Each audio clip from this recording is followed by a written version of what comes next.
ассалому алайкум тамошобинони азиз, ток-шоуи печтоби замонро оғоз менамоем. Меҳмонони азиз, ҳамаи шуморо ба студияи телевизиони Симои Мустақили Акком хушомадед мегӯям. Мавзӯи имрӯзаи мо оиди фароҳам овардани шароити мусоид ба коргарзан барои ширдиҳии кӯдак дар ҷои кор. Бе баҳсу шубҳа шири модар беҳтарин ғизои табиӣ барои тифл аст. модар бо кӯдакаш дар хона бошад, шир додан ба кӯдак набояд муаммо бошад. Вале модар коргар бошад чӣ? То куҷо дар коргоҳ барояш шароити мувофиқ барои шир додан ба фарзанд фароҳам аст. Як навор ҳамроҳ тамошо мекунем ва сипас ба суҳбати студия бармегардем. марҳамат таваҷҷӯҳ кунед.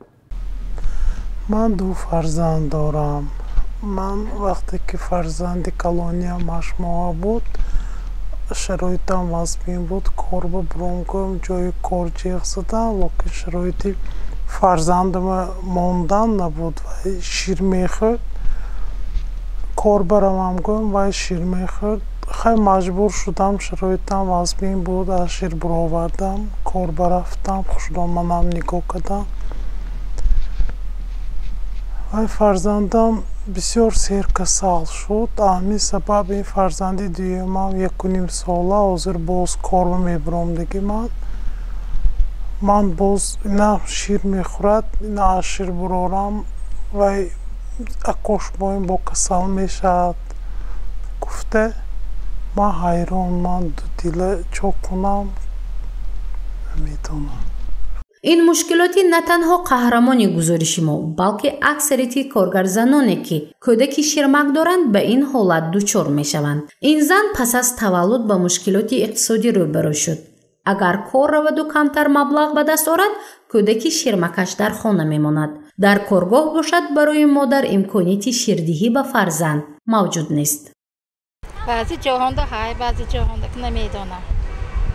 شما فکر خودتون اصلا چخیل باید باشه؟ اصلا باید شدنش در کار چون که کودک گوش نمیماند اینچقی میکند عصبش ویران میشه.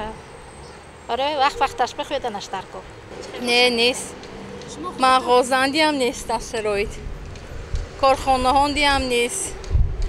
دیگر دولت ها با این اگر شرایط میشد خوب میشد اینجا هم ترقی میافت کار میکنن اونجا هم شرایط نیست دانشگاه بیام مغازه ها بباشد نست من بسیاری پارک ها هست اینجا هم جای های علایده شود برای عوض کردنی پامپرس یا شیر دادن به کودک خوب میشد کودکم های نمه ها شیر میخورد؟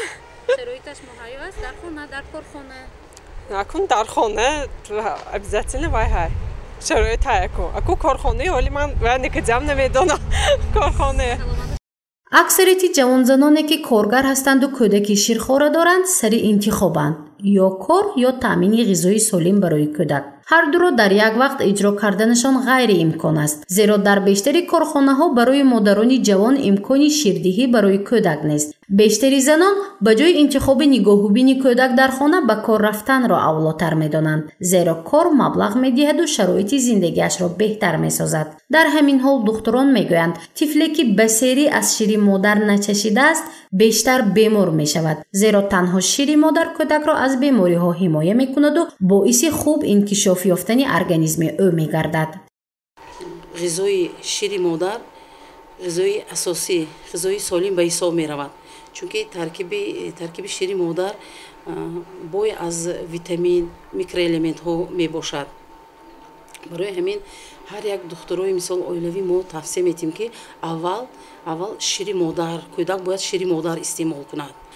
دکتران اویلوی و متخصصان با والدان جوان توصیه میدهند که حداقل تا 6 ماهگی پر را با شیر خود کودک را غذا دهند زیرا ترکیب شیر مادر از ویتامین و میکروالمنت های فایده آور پربود کودک را از بیماری ها و پس شدن ایمونیته حفظ می کند. در همین حال از شروع علمای دینی ولایت می گویند که زنی صالحه باید تا 2.5 سالگی کودکش را با شیر خود تامین کند. انسان از روزی که در بطن مادر پیدا می شود مادر وظیفه دار است که فرزندش را احتیاط کند سالم به دنیا آورد. وقتی که تولد می شود از روز تولد اکنون نفقه هست نفقه بر دوش مرد است خیلی مادر شیر می دهد شیر دادن مادر از در کتاب های فقهی یعنی در کتاب‌های مذهبی ما و تعلیمات دین این 30 ماه است. یعنی مادر باید 2 سال و 6 ماه فرزندش را شیر دهد. خوب مثلا اگر پیشتر مثلا بیند که باید طعام و درآمد و طعام خورده میتواند و شیر به احتیاج ندارد، میتواند که مادر بر وقتتر یعنی قطع کند. هم از نگاه علم طب هم از نگاه دین چقدر مادر فرزند به شیر زیادتر دهد خوبتر می شود. و می گویند که امروز افسوس که بعضا حالت ها می شود که با کدام سبب های مادران به فرزندان خود شیر نمی دهند و شیر خشک می دهند یا دیگر شیرهایی که مثلا شیر گاو می دهند. البته تاثیر شیر مادر دیگر است، هم برای سلامتی همان فرزند هم برای عقل و ذکاوت همان فرزند. میگویند شیر مادر این همان فرزند به تا آخر عمرش تاثیرش میماند. اگر شرایطی مساعد برای سینه‌مکانی برای مادر جوان در کارگاه تامین گردد، هم کودک از شیر مادر محروم نمی شود و هم مادر در نوبت خود وظیفه خدمتیش را در کارگاه به جا می آورد. تا کجا در این مورد مادر و کودک دستگیری می یابند؟ این مسئله گشوده است. مفتونشکور و نسیم رحیمов مخصوص برای پیچ‌تابی زمان. ба чӣ хотир баъд аз аввалин дақиқаҳои баъди таваллуд, маслан дар таваллудхона духтурон ҳамин модару кӯдакро алоқаи пӯст ба пӯст мекунанд ва баъдан воқеан ҳам ҳамин аз лаҳзаҳои аввалини ҳамин ҳаёти кӯдак ӯро барои шир макидан мутобиқ мекунанд кӯдакро? чаро? вақте ки кӯдак таваллуд мешавад, алоқаи пӯст ба пӯст, яъне ки алоқаи пӯсти кӯдак бо пӯсти модар баргузор мегардад дар муҳлати 2 соат. وابسته البته به حالت مادر و حالت کودک. برای چی این البته افضلیت هم برای کودک است، افضلیت هم برای مادر است. البته برای از طرف مادر این برای خونروی یکی از افضلیت‌های بیشتری می باشد، اساسی ترین می باشد و از طرف کودک باشد یکمش اینکه اول اینکه حرارت، گم شدن حرارت از طرف کودک در این باره دیده نمی شود. بغیر از آن وقتی که علاقه پوست به پوست می شوند، در 30 دقیقه اول алакай дар кӯдак рефлексҳои макидан пайдо мешавад ва мас барои ҳамин вақте ки мо кӯдакро ба болои шиками модар мемонем баъди 30 дақиқа алакай худи кӯдак барои ширмаконӣ омода шуда рефлексҳои ширмакидан пайдо мешавад ва вай ба макидан оғоз менамояд. худи кӯдак бе ёрдами ягон ҳамшира ёки духтурон. ин табиатан ҳамин хел аст ва дар ҳамин вақт оғози пайдошавии шир низ дар ҳамин вақт пайдо мешавад. ин барои чи афзалияти ин аз чист якумаше ки вақте ки кӯдак таваллуд мешавад хеле ки такрор бошида мегӯям системаи муҳофизат яъне ки иммунни системаи кӯдак ҳоло ندارد. وقتی که شیر مادر یکمین بار کودک غذا میگیرد این البته فعله یا که ملازی و میگوییم ما این از سفیده ها بوی میباشند و بغیر از آن در ترکیب آن ایمونوگلوبولین ها موجود میباشند که آغازی ایمونیته کودک است. برای همین وقتی که کودک یکمین بار شیر مادر را غذا میگیرد الکی ایمونیته وی پیدا میشود و در آینده البته وقتی که کودک در بطن مادر 9 ماه بود و وقتی که وی بعد تولد از یک محیط آبی به محیط خشکی تولد می شود و دوره مطابق شوی آغاز می نماید وی مادرش را حس می کند و وی با مابین مادر و کودک الکی وی نزدیکی پسیخوموتوری یا که ایموشنالی برگزار می گردد و پیداشوی شیر مادر نیز از همین وای وابسته می باشد.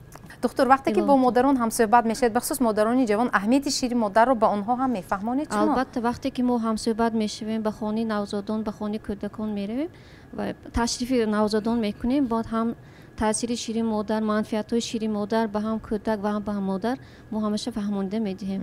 بسیار خوب. همین هفته اولی ماه آگوست هم هفته سینماکانی است و ما البته میدونیم که هر سال همین یک چهاربینی‌های کلان و یک ترغیباتی هم خوب راه اندازی میگردد. به چه خاطر؟ طبق فرمایش وزارت تندرستی و حفظ اجتماعی جمهوری تاجیکستان همه ساله در حدود جمهوری تاجیکستان هفته سینه مکانی سر کرده از سنه 1 آگوست گذرانده می شود و در اساس همین فرمایش در ریاست تندرستی ولایت نیز فرمایش قبول کرده می شود و طبق آن نقشه چاره‌بینی ها تصدیق کرده می شود. در تمام مؤسسه‌های تندرستی ولایت سوق و از آن جمله در جمهوری تاجیکستان همین در هفته سینه مکانی کارهای تشویقاتی ترغیباتی باز هم پرزورتر کرده می شود. لیکن یعنی این چاره‌بینی موسمی نیست، شاید همین آغاز هفته ماه آگوست یک هفته، لیکن دوام سال هم البته این مسئله ها پوشیده نیست. ما دکتران همه وقت برای خلق تشویق و ترغیبات میگذاریم. طبق نقشه ریاست تندرستی ما در همین هفته های معین البته از طرف تلویزیون ها، از طرف رادیو ها، از طرف همه متخصصان واسطه اخبار عامه متخصصان با اشتراک متخصصان ورزیده برای خلق معلومات ها پیشنهاد می‌نماییم. значит موهیت همین شیر مادر رو به هر یک نفری همین تماشابین میفهمونیم. بغیر از این هر یک متخصصانی که با همین کودکان با مادران کار و فعالیت میبرند آنها نیز با همین مراجعت کنندگان صحبت های آزاد گذرانده می شود و بغیر از این باز کنکورس ها گذرانده می شود. کارهای فهماندهی در بین مغازه ها، بازار ها، در جاهای جمعیتی البته نیز گذرانده می شود. انا همین چاره‌بینی ها رو در کارگاه ها هم تشکیل کردن ممکن است؟ در کارخانه های علاهده خب دولتی، خصوصی، کلان، خرد، بزرگ در مجموع در کارگاه هم تشکیل کردن ممکن است؟ البته هر یک کارخانه در حدودی معین جایگیر شده است که به همون کارخانه هر یک مرکزهای سلامتی وابسته شده است.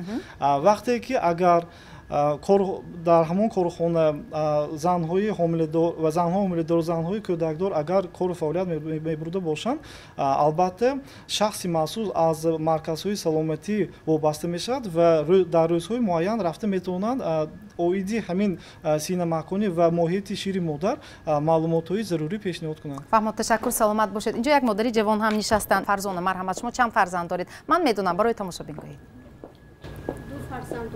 خوش. چند ساله؟ 5 ساله، 4 ساله حالا. تا چند سالگی آنها رو با شیرین مادر تامین کردید؟ کلانی هم وقتی تولد شد همگی 2.5 یا قریب 3 ماه شیر خورده است خلاص. برای آنکه به فرزند دومم حامله دار شدم و مجبور شدم از شیر برآوردم چون دل به حضوری پیدا شد، درون روی کرد. فرزند دومم 1.5 سال مکاندم برای آنکه به کار برآمدم. وقتی که شما به کار برآمدید، مثلا به کارگاه آمدید، فرزند رو در سن 1.5 سالگی قطع نمودید شیردهی رو برای کودکتان؟ نه، سحر شیر میدادم، کار می آمدم، بعد کار رفته از خانه قینام گیرم با شیر داده خام می رواندم. تا 2 سالگیش انمی خل شد، بعد 2 سالگی سونی پورا برآوردم و صدیق بدادم. فاصله همین از یکم شیر دادن تا دوم شیر دادن شما چند مدت وقت بود؟ چند ساعت؟ 8.5 اگر جای کار بیام 4.5 خانه میرفتم. و در همین 8.5 4.5 همین دوام روز وای چی استعمال میکرد دوم فرزند شما؟ وای شیر سنئی؟ شیر سنئی نون فالکه ده میدادم چون نگاه بونش در دوش قینام بود راستیگه. از کار روم نه که امین دیدن زمان دویده اومده چسبیدگیش که دیگر تا سر ما وید سکه نمیتونستم شبش در نزدم بود. رابریتی کارخانه مرا از کارم محروم نکنند، ولی من همچون ژورنالیست وظیفه دار هستم که از شما پرسم شما باری هم از همین کارگاه طلب کردید که مثلا برای کودکتان شرایط موافق یا مساعد فراهم آورند تا او را با شیر خودتون تامین کنید با شیر مادر؟ نه راستیگه. از حقوقهای خود با خبر بودید در همین مورد؟ نمیدونستید. تشکر. سلامت باشید. نو بسته از اون که فاصله بین تولد رعایت نشده است باید که ما اقلا 2-3 سال باید فاصله تشکیل کنیم. حال زن نوتایار علاقه به توی حامله دارشوی دوم گذشته است. انکو حامله دارشوی دوم البته در اینجا نارسایی البته اگر همه مثلا وقتی که همین حالتی همین زن وقتی که میپرسیم وای وقت به خونشون علاقه کم شدگی یا که علاقه این حامله داری بی قوت‌تر برداشتگی این چیز در اکثر وقت میشود. این در جمع گفتم ممکن است که حال مادر ناتیار در همین زمینه نیست شیر مادر و нотайёр аст ва вақте ва ин боиси пас шудани масъулияти ҳамон кӯдак фарзанди дуюмашон кӯдакашон аст. чӣ хел мушкилиҳо пеши ҳамин коргарзани ҷавон меистад ки кӯдаки ширмак дорад? акун очакавонои мо очаҳомо мегуфтанд ки шири модар барои шири модар ҳамин фарзанда нақс шиданаш бояд худи модаран солим бошад ваям ҳамин витаминое акун истеъмол кунад мегуфтанде акун барои ҳамин ин якумаш дуюмаш ҳозир акун яксола мекунанд якунумсола мекунанд ҷош ондагинда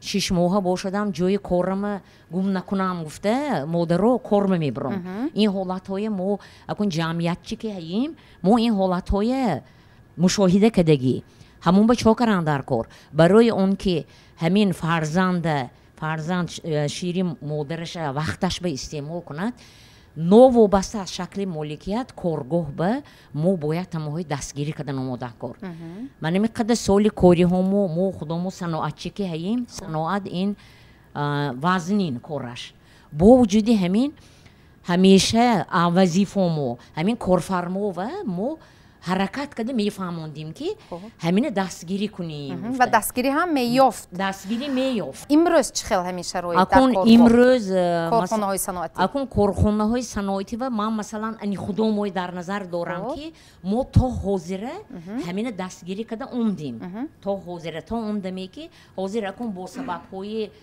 хай акун бо сабабҳои иқтисодӣ коргоҳ нақс фаъолият бурдостагишне монда ҳозир ин хел ҷавонзанҳои кӯдакошон майда нестиянде ҳамун ба ман акун дигар корхонаҳо масалан корхонаҳои нав ташкилшудаги ҳай корхонаҳо бисёр акун ҳозир ман ҳамун ба ҳамонҳо ва акун чизе акун илтимос мегуфтам ё акун рекомендатсия медодим тавсия метим ки ҳамин ҷавонҳои дастгирӣ кунем яъне аз гуфти шумо бармеояд ки ва шумо тасдиқ карда метавонед ки имрӯз на дар ҳама корхонаҳо шароити мувофиқ барои синамаконӣ ба модари ҷавону кӯдак аст яъне ҳамин хел корхонаҳоям ҳай ин дидагӣ мо дидагӣ манам худамам дидагӣ ки ҳамин занҳои ё ҳомилая ё занҳои ҷавон ё фарзандошон майда вая ёша ҳаракат мекунанд ки корба нагиранд гуфта саломат бошед ташаккур мавзӯи имрӯзаи мо дар бораи фароҳам овардани шароити мусоид барои коргарзани ҷавоне ки кӯдаки ширмак дорад дар коргоҳ анакнун шумо аз ҷиҳати қонун яъне кодекси меҳнатро ба мо шарҳ диҳед ман агар хато накунам аз ҳамин моддаи 218 ин тараф хуб марҳамат чӣ оварда шудааст чӣ ҳуқуқҳо дорад модаре ки хуб кор мекунад дар коргоҳ дар ҳамин маврид дар моддаи 218 кодекси меҳнат омадааст ки ғизодиҳӣ барои кӯдак танаффус барои ғизодиҳии кӯдак дар ҳар як ташкилот новобаста аз шакли моликияташ дар корхона муассиса ҳатто дар мақомотҳо ҳам дар ҳамин кодекс омадааст ки бояд роҳбари корхона вақте ки аз тарафи корманд зан кӯдаки то синни 1 соли 6 моҳа дорад агар муроҷиат кунаду ӯ коргар бошад бояд роҳбари корхона корфармо барои корманд шароит муҳайё кунад акун дар корхона чанд намуди танаффусҳо ҳаст танаффусҳо барои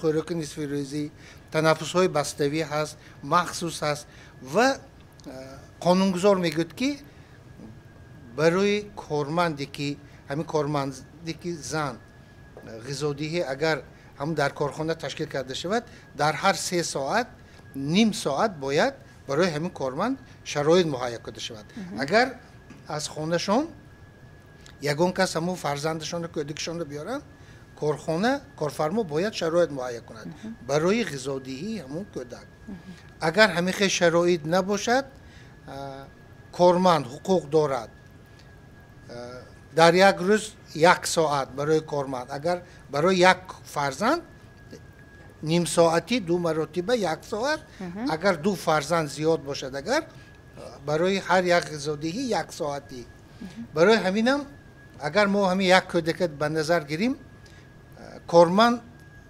бояд дар ҳамин аризаи худаш ба корфармо шароити худаша бояд فهماند که وای ممکن پگروز 1 ساعت دیر می آید یا اینکه در وقتی همین تنفسی خوراخوری اگر خونش نزدیک باشد کارخانه به 2 ساعت 1 ساعت همون تنفسی خودش با 1 ساعت برای غذادهی اگر نتوند در مجموع میتوند کارمند در بیگاه 1 ساعت از کار پیش رود.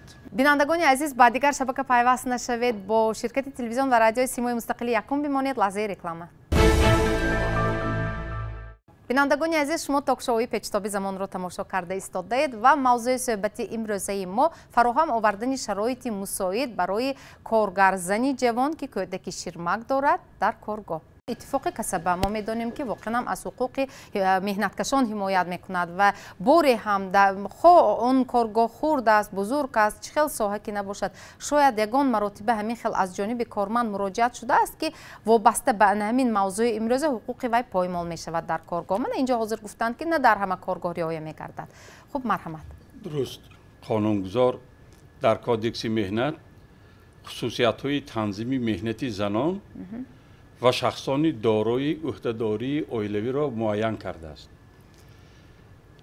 در 12 ماده تنظیم همین مهنت زنان و حقوق آنها پیش بینی شده است و در یکی از ماده هایی که علاقه از جانب حقوق شناس شورای اتفاقی کسب قید کردند تنفس برای غذادهی اینجا نه فقط برای مادر برای شخصانی که دارای عهدهداری عائلوی می باشند یعنی آنهایی که حقوق مادر را عوض می کنند فرزند را پدرش یا دیگر شخصی وکالتدار نگاهی می کند آنها نیز حقوق دارند که برای غذا دادن فرزند از این امتیازهایی که قید گردید استفاده برند. وابسته به آن که این ترتیبات در تشکیلات و مؤسسه ها رعایت می شود یا نه باید رعایت شود.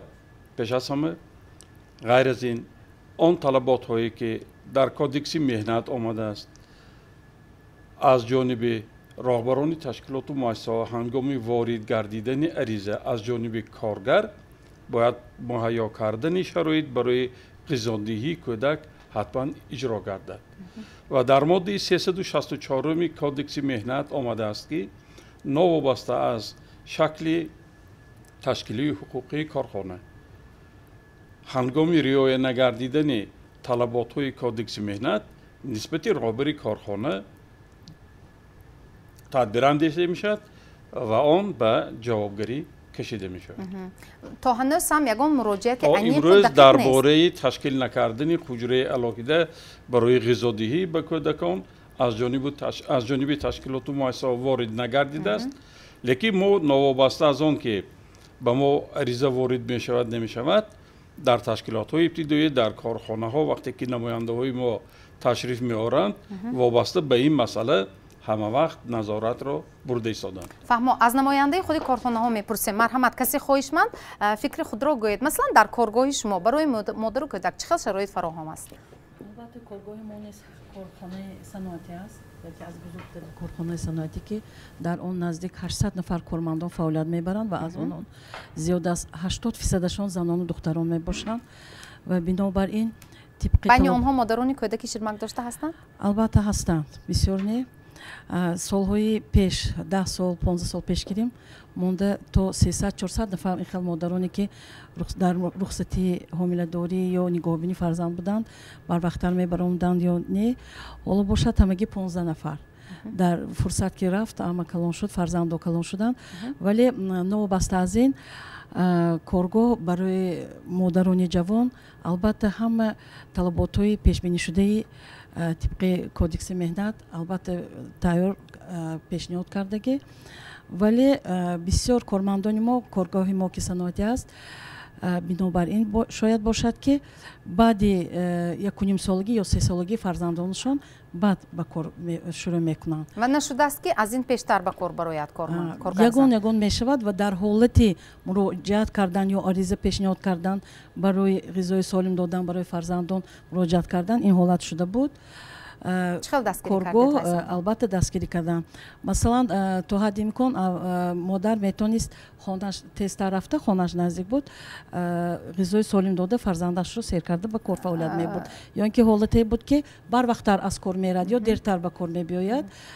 Он пешниҳод талаботе ки барои як фарзанд ним соати дар 3 соат пешниҳод карда шудааст, онро истифода бурда якҷоя карда дар давоми 1 соат ё дертар ё барвақттар аз кор мерафт. бо нақлиёт таъмин мешуд модар барои ба хонааш рафта кӯдак ба шир дода боз баргашта омадан, чунки вақт инҷо як муайяна бозӣ мекунад.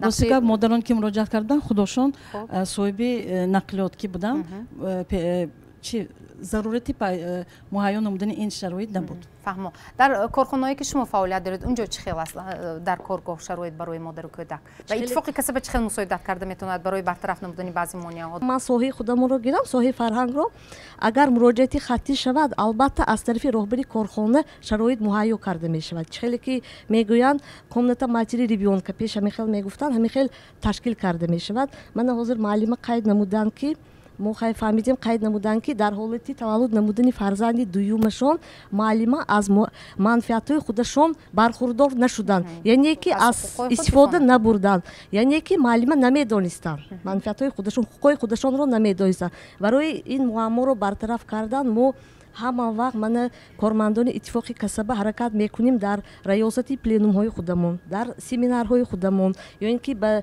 тамоми ташкилоту муассисаҳои 18 шаҳру ноҳия ташриф оварда оиди ин масъала бо роҳбари корхона, бо кадрҳо, бо мутасаддиёни ин масъалаҳо ҳамсӯҳбат мешавем. вобаста ба ҳамин мавзӯъ гуфтаниам ки мутобиқи қонунгузори ҷумҳурии Тоҷикистон албатта дар ҳар як корхонаҳо новобаста аз шакли моликият қонун риоя карда шавад ва ба ғайр аз ин қонуни кодекси меҳнати ҷумҳурии Тоҷикистон дар корхонаҳои ташкилоту муассисаҳои соҳаи саноати сабуки низ шартномаи меҳнатӣ яке аз ҳуҷҷати асосӣ ба амал меравад ки дар асоси ҳамин қонуни амалкунанда низ имтиёзҳое ки барои ҳамин занҳои оиладорӣ ҳастанд, ӯҳдадори оилавӣ ҳастанд, ҳамин имтиёзҳоеро ҳам дар ҳамон шартномаҳои меҳнатӣ бояд қайд кунанд. ман аз ваи худам киди шудаги таҷрибаи худама мегӯям ки ман дар корхонаи калонтарин кор мекардам ва кӯдаки ширхӯр доштам. ба ман 1 соат не 2 соат соати кӯтоҳ карда шуда кор мекардам. 1 соат барвақттар бевақттар меомдам ва 1 соат барвақттар мерафтам. имрӯз ҳам ҳамин шароит ҳаст? имрӯз ин хел шароит, лекин дар корхонаҳо ҳаст, корхонаҳои комната матери и ребёнка ва дар он агар муроҷиат шавад. дар кадом коргоҳ ҳаст? дар мана корхонаи ҷавонӣ, корхонаи калонтарин ки 80% зан кор мекунад, корхонаи сатн ҷдмми сатн, қолинҳои қайроқум, дар корхонаи насоҷи хуҷанд гуфтан мумкин ки дар инҷо ҳам 80% занҳо фаъолият мебаранд ва мутаассифона ҳозир чӣ хеле ки гуфтан муроҷиат нест аз сабаби он ки занҳо кӯдакошона уже то 3 солагия, баъзеҳошон то 1.5 солагия ғизои мустаҳкам дода кор бибром досиянд. фаҳмо ташаккур, саломат бошед. биёед устод бо шумо суҳбат мекунем. инҷо гуфтанд ки то кӯдак гирия накунад модараш шир намедиҳад. ҳозир аз гуфти анами намояндаи коргоҳҳо ҳамин як гуфтор ба хотирам омад. то муроҷиат накунанд, корфармо шароит карда намедиҳад, ҳолон ки дар кодекси меҳнат омадааст корфармо бечунучаро бояд иҷро кунад. анакнун ҳолати санҷишҳо ё худ таҳлилҳои шумоён чиро тақозо карда истодааст, чиро нишон медиҳад? то кадом андоза коргоҳ имрӯз мутобиқ аст ба ҳамин кодекси меҳнат дар мавриди ҳамин шир додани модари ҷавон ба кӯдакаш? албатта санҷишҳои назоратие ки мо аз ҷониби кормандон риёсати хадамоти назорати давлатӣ дар соҳаи меҳнат дар солҳои сипарӣ гардида ба вуҷуд овардан, ин хел муроҷиатҳо нашудааст ва дар корхонаҳое ки мана мо ҷавонӣ санҷида будем, муаллимаи ҷӯштиянд, корхонаи мана ветесилке ки ман пештар санҷишӣ мерафтам, инонда шароитҳои мусоид барои анами коргарзанҳо вуҷуд дошт. имрӯз азбас ки чӣ хеле ки муаллима инҷо табиб гуфтанд, занҳо фарзандонашон 3 солагӣ мекунанд, калон када баъд кор намеранд, солҳои охир ин хел муроҷиатҳо нашудааст. бо вуҷуди инам дар корхона ташкилотҳое ки аксарияти онҳо занҳоро ташкил медиҳад, خانه‌های اتاق سانیتری خانه‌های طبی تشکیل کرده شده است که هنگام تشریف هنگام نظرگذاری جایهای کاری ما البته این رو مد نظر خود قرار میدیم. استاد شاید باز اینجا یگان چیزی دیگر هست، مثلا گفتند که شاید کودکشون 1.5 ساله 3 ساله میکنند و بعد کار میبرند، یعنی وقتی که وای از شیر مادر خب قطع میشود این شیرخوری کودک. شاید باز دیگر مسئله ها هست که مثلا همون مادر مراجعت نمیکند به شاید مثلا خدمات نظارت دولتی، شاید اتفاقی کسبه، شاید خود همین اتفاقی کسبه که در خود کارگاه هست، باز یگان مشکلات دیگر بوده است اینجا. در این جهت گفتم ممکن است که این کارگرزان هایی که کار میکنن ممکن حقوق خودشون رو نمیدونن. خب البته در این جهت سال 2022 از جانب ریاست خدمات نظارتی دولتی در اشتراک مسئولین اینجوشتگی کارهای فهماندهی در شهر پنجگین، گلستان، استر روشن با جلب کارمندان نوحه ظفرآباد و شهرستان گذرانده بودیم. این مسئله رو همش رو به همون نماینده کارخانه هایی که در این محفل ما اشتراک کرده بودن کارهای فهماندهی گذرانده شد. البته در سال 2023 240 مراجعات به ریاست خدمات وارد گردید که از این نزدیک 67 مراجعات آنها وابسته به پیشنهاد رخصتی برای نگاهبینی کودک، رخصتی حامله‌داری مراجعه شده است. به این ما هم شما جوابی مشخص داده همه آنها رو قانع نمودیم، لیکن ایده جدا نمودن تنفس برای مکانیدن با شیر و یا از جانب کارمند یا یگان شهروند مراجعت نشده است. شاید از ترس آن که از جای کارش محروم نشود مادر خاموش میماند؟ همین گونه حالت هم شدنش ممکن؟ ممکن، لیکن در مؤسسه تندرستی ما وقتی که مراجعت میکنند به کار برآمدن ما شرایط تیار کرده شده کار به البته پیشنهاد میکنیم کار میکنند. خیلی مسئله که ترسیدن یا وای نیست، ما چون هر سال 2-3 مرتبه هم رئیسان اتفاق کسبه هم شعبه کادرها دعوت کرده سمینار مشورت ها میگذاریم، هم واخری و همون کلیکتیو ها رفته واخری که ایستاده همین مسئله های فهمانده میتیم. به نظرم پرابلم مونده نیست. این معما نیست.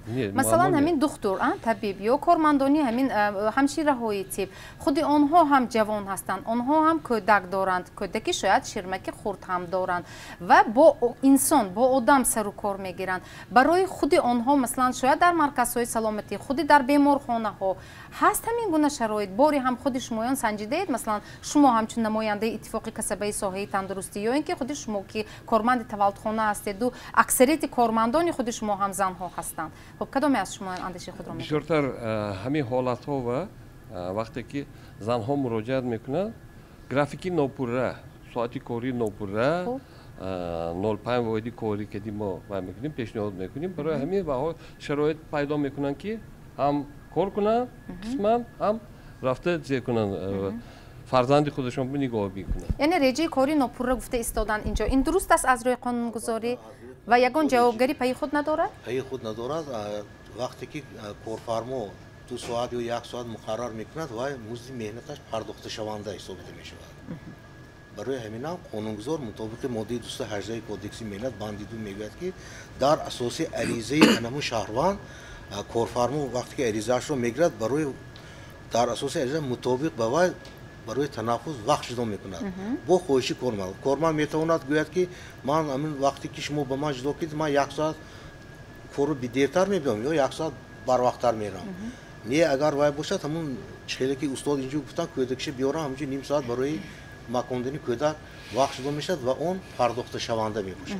فهمو و کسی چیزی مثلا طلب نمیکند حتما وای مزد معاشش رو پورا 100% وای مادر میگیرد. خب ما پرسیدیم که چرا مراجعت نمیشود، چرا زن یا خود مادر از حقوقهای خود دفاع نمیکند در قسمت اولین برنامه.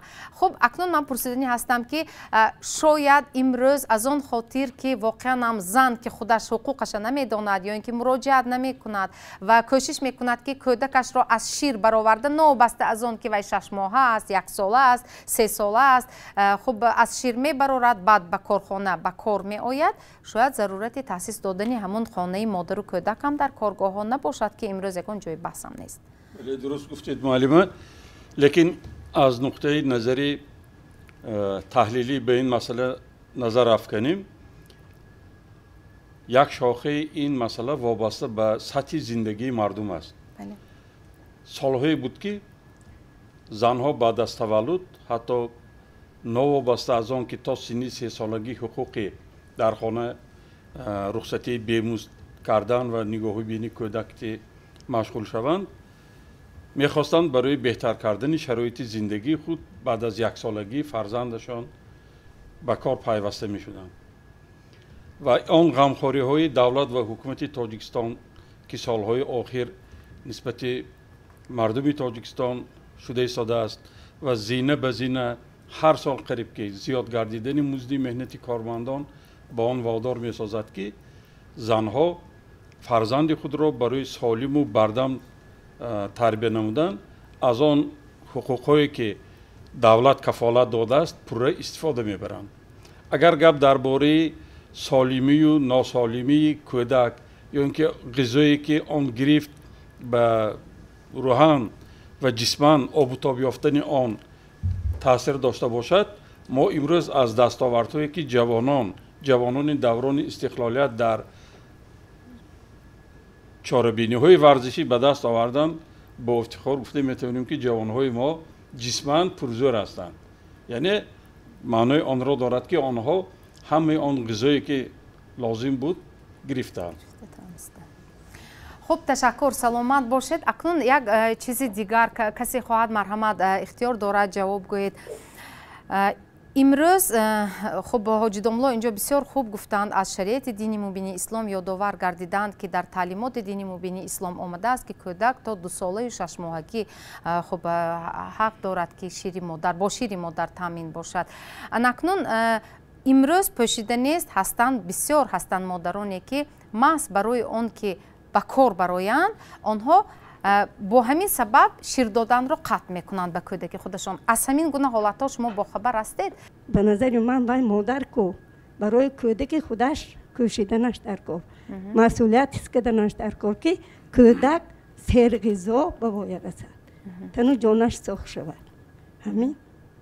تشکر. شما شاید شنیدگی هستید مثلا مادرانی که کودک خودشان نزد شما میآورند هنگامی صحبت معین میشود و یا مصلحت میپرسند از شما میگویند که مثلا من کار برآمدنی همین کودکم به بس میکنم شیر دادن، همین گونه حالت میشد و او را چخیل شما مثلا باور میکنید که واقعا وای اول باید کودکش با شیر تامین کند؟ البته چنین حادثه ها میشد که مثلا مادر دانشجو میباشد که وای درس برفتنش در کار یا کارگر که میباشد کار برفتنش در کار با ما مصلحت که باشد که از شیر برارم شیرهایشون استفاده برانفته با ما مصلحت ها میدن. البته نادرست میباشد باید که حتما کودک از ما توصیه نمیدیم این رو. ما توصیه میتیم که وکیل اینجا منش ما اول باید که شیر خودتون دوام دیه چون که ما میفهمونیم تاثیر مثبت منفی همه جهت‌های شیر مکانی شیرهای سینوی میفهمونیم. کودک شیر مادر رو استفاده برد هم برای کودک و هم برای مادر.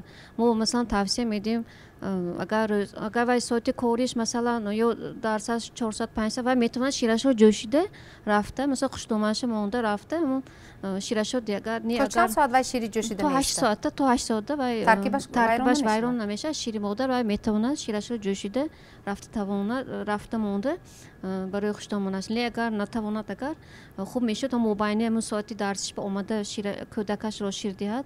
حاضر چخی که ما میدونیم که ماکش آزادانه 5 ساعت که بود من حاضر با خواهش طلبات کودک میباشد و اومده میتواند شیر و کودکش رو مکانده باز دیگر با درسش یا کارهای خودش مثال چون که اینجا گفتیم رخصتی 1 ساعت 2 ساعت موانشه ما میتواند و میکند. البته من به توصیه میدیم که ممکن نیست و باید که حتما شیر مادر. بعضی مادران هستند که چون که شما گفتید شیر مکانی و نمیتیان خوششون یا نمیبیاد بیت همین شیر و میبرو شیر این البته نادرست میباشد. وقتی که آن شیر نمیتیان البته و شیرم خوشده کم شده رفتن میگیرن. وقتی که وای مکاندن میگیرن و شیر خودش و قدوتا و کار درآمده شیر بسیار شده میگیرن. وقتی که اون نمیمکنن میگن که شیر کم شیر نیست مکاندن خوششون نمیبیاد این البته این شیر مادر همه جهت و بی پول بی موز شب و نصف شب میخیزن و گرم کردن در کار نه و تیار برای هم کودک و هم برای مادر بسیار غذایی بهترین میباشد. خیلی بعضا میشود که شیر مادر ناکفایه کودک سیر نمیشه یا که مادر با سبب‌های گوناگون به بیماری‌های گوناگون دچار میشوند یا که هستن کودک از مادر جدا میشه. این خیلی حادثه هم هستن از مادر جدا میشه. در همین حالت ما همین شیرهای صنعی به کودک توصیه میدیم و در مجموع شیر مادر این حاصل نمودن ایمونیته مستحکم برای کودک میباشد. هم برای مادر حامله‌دار زن به حامله‌دار دچار نمیشه، زنجیره طبیعی اینجا پیدا میشه و بیماری گوناگون هم زن دچار نمیشود. بسیار بهترین میباشد. فهمت تشکر. علاوه کردنی هستید مرحمت؟ به نظر من اکنون من حاضر صاحب نیورده اکنون من همین جوان های مراجعت کرده میگم که پیش از ما بسیارتر از شیری همین مادر کودک برخوردار شود. پیشتر اوچه همون میگفتن که وقتی که شیر خیلی میبیاد نمیبیاد، بعضی مادر کم شیر بعضی مادر سیر شیر، اوچه کلانای ما میگفتن که نونی پیازدار خور، چلبک پیازدار خور و شیر پیدا میشد. خوراک خمیرین او گروه خوراکای خمیری خور لیکن البته بسیاری کودک تامین کردن در کار گفتم و تاکید میکردم. شاید یک جهتی مثلا بسیار کودکانی که سرکسلند و مادران از همین تست زود بیمار شدنی کودکشان شکایت میکنن، شاید یک سببش از همین بروقت از شیر مادر محروم شدنی همون کودک باشه. همین خیلی نکی حاضرانگی جوان زن ها خیالشون گویی تامین نمک کنن. چرا؟ چوبا نمیمک کنید. بعضی حالت ها میشد که فیگوری ویران میشد. اینه بینید، اینه بینید برای چی این خیلی میکنه و غذا اگر کودک نگیرد آینده باید چه بابای میرسد. اینجا گپ درباره مثلا اول شیر مادر و دیگر اینکه از همه چیز اساسی و مهم گپ درباره سالمی ملت میرود. سالمی ملت میرد و گپ درباره مهر و محبت مادر و کودک میرود و امروز میگویم که چرا کودکم رو اداره کردن نمیتونم و مهرش نیست. از آغاز از ابتدا باید با وی کار کرد. تامین شیری صنعی میتیان مهری فرزند مادر بنه. پیش از ما تولد کودک کدامی اول شیری مادر که تامین باشد. تشکر. سلامت باشید. تشکر. تماشابینان عزیز همگی یک چند دقیقه بعد دیگر شبکه پیوست نشوید با سیمای مستقلی یکم بمانید. شما توکشوی پیچتابی زمان رو تماشا کرده ایستادید و موضوع صحبت امروزه ما اوید فراهم آوردن شرایط مساعد برای مادر جوان در کارگاه. مرحمت پیشنهاد شما باز ما چه خیلی میتوانیم که همین کارگر زن جوان رو در مورد همین موضوع امروزه پیش بردن همین شیردهی برای کودکش مساعدت کنیم. اون پرابلمایی که شاید مثلا هست پیش مادر می ایستد برای برطرف نمودنش مساعدت کنیم. اول یعنی که معلومات نوکی هر یک کارمند، هر یک زنهایی که شیردهی که در کارخانه کار کرده و کار میبرند معلومات که آنها برداشتنامه داخل که هر یک کارمند باید که حقوق خودش دانستنش در کار.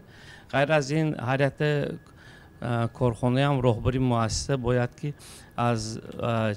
از قانونگذاری ها رو باید که اجرا کردنش در کار، نوابسته از آن که کارمند مراجعت میکند یا که مراجعت نمیکند باید که به شرایط مساعد کردنش در کار که باید که بعضی خیلی حالت ها میشد که کارمند خیلی که من گفته گذاشتم بعضی کارمندا از ترس آن که جای کار و از دست ندهند برای همین مراجعت نمیکنن. هم باید که هر یک اینه خیلی یک سال مابین یک سال به این شرایط مساعد کردن ممکن. در ساحه تندرستی همه وقت و نوابسته از آن که مراجعت میکنن یا وای حرکت راهبرای مؤسسه حرکت میکنن که همین کارمندایی که شیرده اگر وای باشد اگر برای که مساعد کردن به شرایط فراهم میافته. فهمت. تشکر. خب مرحمت. بله البته مرحمت. شما چی پیشنهاد دارید وابسته به همین موضوع امروزه برای پیشبری همین سینه مکانی خود در خانه خود در جای کار به خصوص در جای کار برای آنکه کودک از مادرش دور نشود با شیر مادر تامین باشد چی باید کرد؟ از مادری سالم کودکی سالم تولید میشد. شیر مادر از همه بهترین سرغذاترین و سرایتی بیماری های درون روی، سرایتی بیماری های درد گوش، درد شکم و سرایتی بیماری های راه نفس را ایمن می‌گرداند. شیر مادر مستحکم و استخوان‌های کودک را مستحکم می‌کند. شیر مادر از همه بهترین و سرغذاترین میباشد. شیر مادر شیره جان من است. شیر مادر در تمام درد درمان من است. صد غذا گر طفلان را خشک و تر است، جای شیر مادر اما دیگر است. تشکر، سلامت باشید. تشکر. خب مرحمت، وابسته به موضوع امروز اگر یگان باز پیشنهاد باشد میشنویم. مرحمت، به خاطر دستگیری مادران کارگر چیکار کرده میتونیم ما؟ مؤسسه تولدخانه هست. 99% زن و کارگران را زنها ترتیب میدهند، تشکیل میدهند. اویدی حاضر این مسئله گفته گذاشتن که بعضی مادرها هستند که جای ویدی کاریم چی از دست ندیافته تیز به کار میبرند. موافق کودکس مهنت جمهوری تاجیکستان گفته شده است که مادر 1.5 سال شنید یا 3 سال شنید باید که با ویدی کاری خودش وظیفه خودش بیاید. دیگر وظیفه پرتن تا که عریضه نشد وظیفه استحصالی نشد دیگر وظیفه پرتافته نمیشد. مادرانی که کودکانی نوزاد داشتند آنها را ما مثلا قبول میکنیم از سبب وضع استحصالی روزی کاری نامحدود، یعنی که ساعتی کاری کمترین نوپره روزی کاری نامحدود. من خیلی یک وایدی کاری باشن پیشنهادی عریضهشون 5 وایدی کاری، یعنی که 3 ساعت 4 ساعت فعالیت میبرند. در موردی مثلا فرزندشون باز بزرگتر شدن آنها میتونن باز وایدی کاری خودشون رو گیرند. همین موضوع. در ماده 224 کودکس مهنت رخصتی برای نگاهبینی کودک داده است که باید هر یک کارمند، همین کارمند زنی که به رخصتی حامله‌داری تولد میبرد بعد تولد باید تا سن 1 سال 6 ماهگی باید با پرداختی یک نشان دهنده برای حساب‌ها کمک پولی عائلوی خلق به میگویند که شیرپولی و باید تا سن 1 سالگی. اکنون اینجا و حالت‌هایی که میشود تا زن تا همین کارمند مجبور نشود اگر بانکش باشد، قرضش باشد، کردیت میگویند و غیره، اگر حیات مجبور نکند این زن کار به نمیبرد.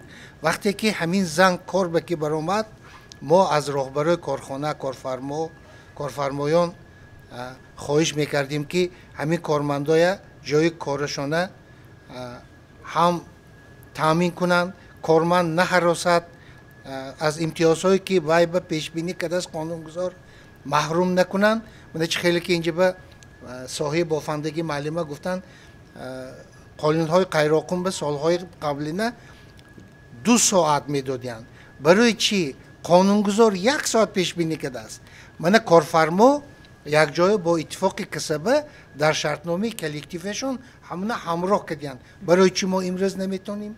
ما همین پیشنهاد میکنیم که شرطنامه کلکتیوی این قانون برای انجام تشکیلات وقتی که کلکتیوی مهنتی شرطنامه کلکتیویش در مجلس عمومی قبول میکند و هم میتونن یک چند امتیازهای برای همین کارمندا پیش بینی کنند. مرحمت 2 ساعت کنند، 3 ساعت کنند. این خیلی کارمندان محترم تماشابینان کسی که ما میبینن این 1 تا 2 تا توقع اکثریت آدم ها این تا 3 سالگی نگاهبین میکنن. همین من خیلی که قید کردم این زندگی مجبور کرد و این کارگرزن به کار برآمد. وقتی که حالت های میشود که با ضرورت استحصالی متخصص دعوت میکنن. متخصصی که دعوت کردن متخصص علاقه شرایط خودش در شرطنامه مهنتیش مجبور میکند که کارفرما و همین پیش بینی کند. وقتی که خودی کارگر که برآمد از طرف قانونگذار همین پیش بینی شده است، من خواهش میکردم که همین رعایت کنن و دستگیری کنند همین کارمندان. بهترین. تشکر، سلامت باشید. از جانب خودی خب خدمات نظارت دولتی همین ساحه مهنت، مهاجرت و شغل اهالی امروز کدام کار اجرا کردن ممکن یا براه ماندن ممکن است که تا که همین نقطه ها رعایت گردد در کارگاه ها برای بهتر نمودن شرایط مادر و کودک در کارخانه؟ برای بهتر نمودن همین شرایط برای زنهای کارکننده باید کارهای تقریباتی تشویقاتی برده شود از جانب من کمیته اتفاقی کسبی کارخانه، از جانب نمایندگان کارفرمایان.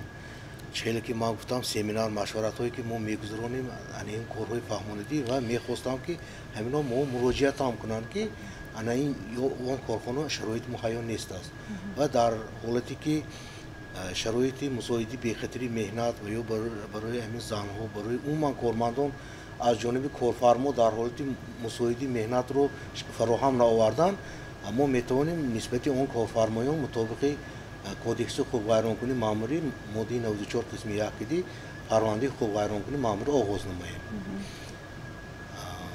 دیگه که خیلی که اینجور موضوع ما اساسا برای تنفس برای غذادهی قانونگذار و هنگامی که کودکس مهنت رو قبول کرد با نظر داشت انمین خلاصه‌های طبی تا یکم سالگی مقرر نموده است. خیلی که اینجور منا مادران بزرگ گفتن با شیر همون خودی همون مادر برای تامین نمودن تا یکم سالگی 6 وایها باید که فرزندشون سالم به این جامعیتی ما مطابق تیار نمایند. فهمم، تشکر. اینجا با حالت هایی هست که گفتن که شاید وای زن مجبور می شود و از یکم سالگی پیشتر مثلا از تا یکم سال شدنی کودکش به کار می براید. در این جاده معلومه وقتی که بعد رخصتی حامله‌داری و تولد وقتی که شهروند اومده عریضه میکند که من تا یکم سالگی میشنم طبق طلبات ماده 24-25 کودکس مهنتی جمهوری تاجیکستان کارفرما شرطنامه به جای کارمند حاضر نبوده دیگر کارمند را میگیرد. وقتی که این زن اومده مراجعه میکند موقتا به جای کارمند حاضر نبوده تا یکم سالگی گویا که همین جاش میگیرن و بعد از 7 ماه اومده میگه که من کار میکنم. انا کو اینجا این کارمند جواب دادن در کار نمیشد. برای همینم در اساسی عریضه همون زنی که تولد کرده است با وی رخصتی برای نگاهبینی کودکی تا یکم سالگی داده می شود. ما مراجعت میکنم ما کار به میبرامدگی و راهبران کار نداده سو وی به فرمان شدگی وی به علاقه جوش به شرطنامه به جای کارمند حاضر نبوده بحث شده. اینها هم باید که همین حامل زنها به نظر گیرند. یا در بعضی حالات ها من بخواست و همین سال دوتا مراجعه شدگی بود من نام کارخانه البته اینجا نمیگم اومدن که من حامل دارم من راهبرم از کار راه افتاده است. ما رفته وای زن جوش با ازی که برقرار کرده کارش همیشه وای کرده دادیم. البته مراجعت ها میشد و بحث به رخصتی حامل داری و تولد برای نگاهبینی کودک بعضی حالات ها میشد که دورنی همین تا یکم سالگی با یک بار حامل دار میشن مسئله پرداختش به البته این از موضوع بیرون برآمدیم این رو پاسخ میدیم. یک سوال آخران در مورد موضوع امروزی برنامه مثلا بجز آن که مراجعت میشود نمیشود خود خدمات مثلا صلاحیت دارد که یک تفتیشات نشود یک نظارت نقشوی در هر یک کارخانه هایی که مثلا البته در اساسی وابسته به همین موضوع نظارت نقشوی گذاریم. نظارت نقشوی که از جانب شورای هماهنگسازی تصدیق داده میشود ما در بعضی کارخانه هایی که انیخ صنعتی منیخ زنهایی که بسیار کار میکنن تشخیص شرایط مهنت رو میکنیم. در مورد گذراندن تشخیص شرایط مهنت ما همین پهلوهایی که برای زنهای حامله دار کامیونیتی گیگین لژینشین میگوید برای زنها هم اینا ما در به نظر گرفته میبینیم. یا به نزدیکی من در کارخانه ویتسیلکی ویتنام ما که تشریف آوردیم ما همش خودم رفته در اونجا دیده خلاصه براری کردگی. فهمم، تشکر، سلامت باشید. وقتی که همین کارمند مجبور شد آیدی به کار برآمدن تا همین سینه 1 ساله 6 ماهگی در اساس طلبات ماده های کودکسی مهنتی جمهوری تاجیکستان کارمند باید 1 ماه پیش کارفرما رو آگاه نماید خطی که من خواهش به کار برآمدن کردم و مرا با کار تامین نماید. چون خیلی که من استاد در اینجا قید کردن علاقه به جای وای کارمند موقتا یک کارمندی دیگر گرفتگی برای وای کارمند به کار تامین کردن 1 ماه پیش آگاه میکنند. این یک طرف مسئله. دیگر طرف مسئله وقتی که کارمند به کار میبراید از کدام سنه که نبرآمد در اساس قانون جمهوری تاجیکستان و درباره سکیوریتی دولتی اجتماعی از همون روز پرداخت کمک پولی قطع میگردد و کارمند مزد مهنت میگیرد. چون که باید کارمند انتخاب کند یا کمک پولی گیرد یا مزد مهنت. البته مزد مهنت بسیارتر کلانتر و مزد مهنت میگیرد.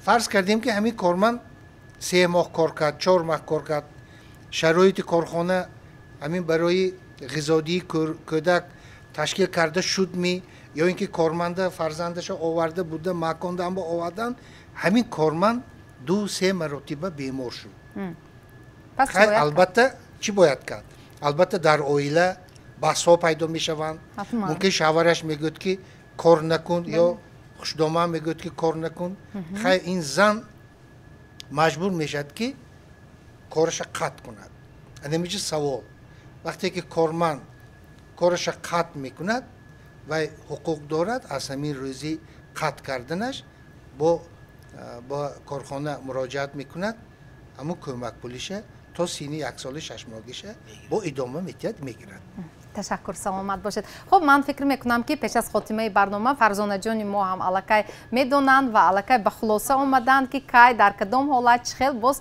کودکی سیوم خود را نصیب باشد البته خب تولد و بابای میرسونید پیشنهاد ندارید سلامت باشید تشکر خب در فرجام برنامه خلاصه امروزی ما از صحبت برنامه از صحبت شمایان این است و ما با یک خلاصه آمدیم واقعا هم کارفرما میخواهد نمیخواهد وظیفه دار است که برای زن شیرده در جای کار شرایط بهتر را فراهم سازد زیرا قانونگذاری این را معین کرده است معلوم گشت که نه در همه کارخانه این طلبات رعایت می شود فراهم آوردن شرایط مساعد به کارگر زن برای شیر دادن کودک در جای کار این موضوع پیش از همه قرض وجدان برای آنهایی که در عملی گشتن کودکس مهنت مسئولند باقی از خاطر نباید فراموش ساخت نسل سالم سالمی گنفاند ملت است باقی برای اشتراکتان در این برنامه سپاس تا برنامه دیگر در پناه خدا باشید خیر